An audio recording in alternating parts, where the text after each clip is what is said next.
This is Charles Kao with TravelMole TV in Montego Bay, Jamaica, at the Caribbean Marketplace with Mr. John Lynch, who is the director of the Jamaica Tourist Board.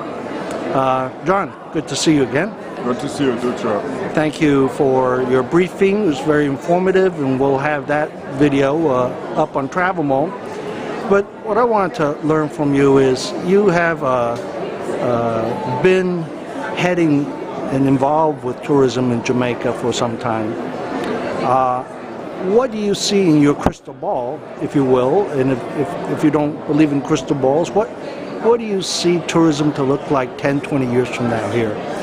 Well, I see great things for Jamaica's tourism. Has a lot going for it. Here we have lots of land that can be developed. We have a lot of trainable people. The Jamaican people are naturally great salespeople, and they're very pleasant, and they're trainable. So we have a good pool of labor here. So I see in the next 10, 20 years doubling to 4 or 5 million tourists. 4 or 5 million, mainly from the U.S., or the Europeans will make up a greater percentage? I think the Europeans will make up a bigger percentage. I see China coming into play. I see Russia. I see all the development markets. The world is getting to be a smaller place. In terms of hotels and resorts, will they pretty much be the same model?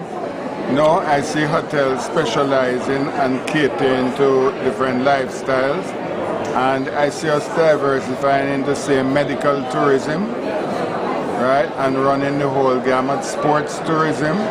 There are going to be some good niches that Jamaica can hook into. Once you have good, convenient airlift to get to your destination, I think it will work. In terms of medical tourism, what's been happening in terms of facilities that would bolster that market?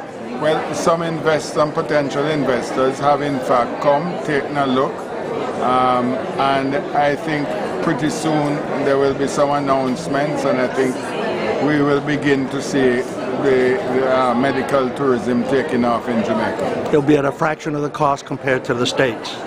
Well, Yes, most definitely, and especially aftercare. The aftercare market is very important for people in the United States. You have an operation, maybe you want to come and what better place to come and get better.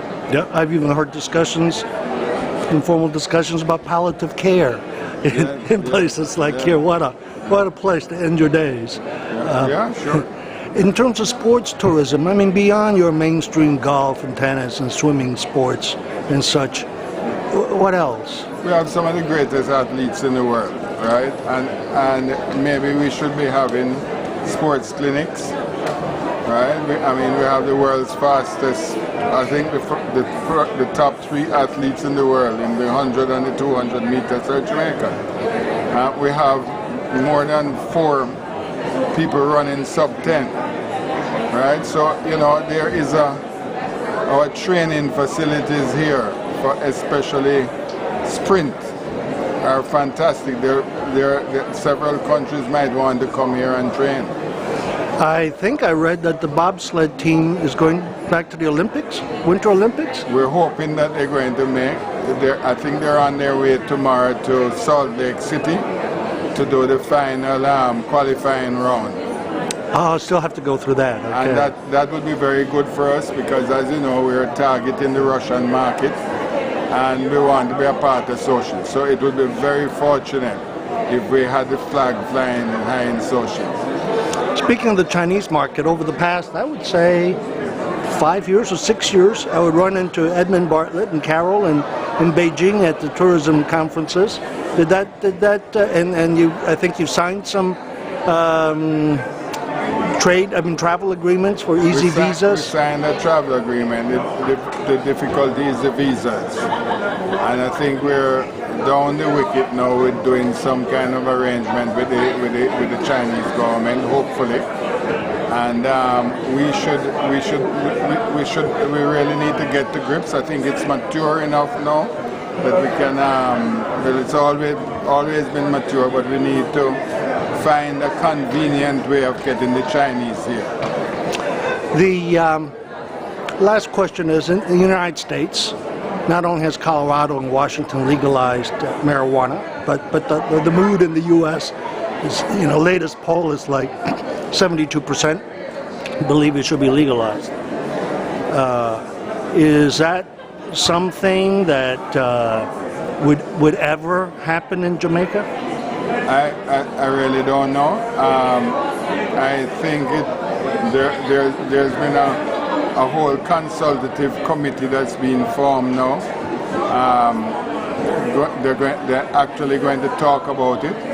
It's not government driven. It's from people who are talking about medical marijuana, etc. And it's something that's going to be debated fully within the Jamaican community. There are people pros and there are pros. There are people against it. Some people are for it. But let's air it out and see where it goes. John Lynch, Director of Jamaica Tourist Board, thank you very much. Okay.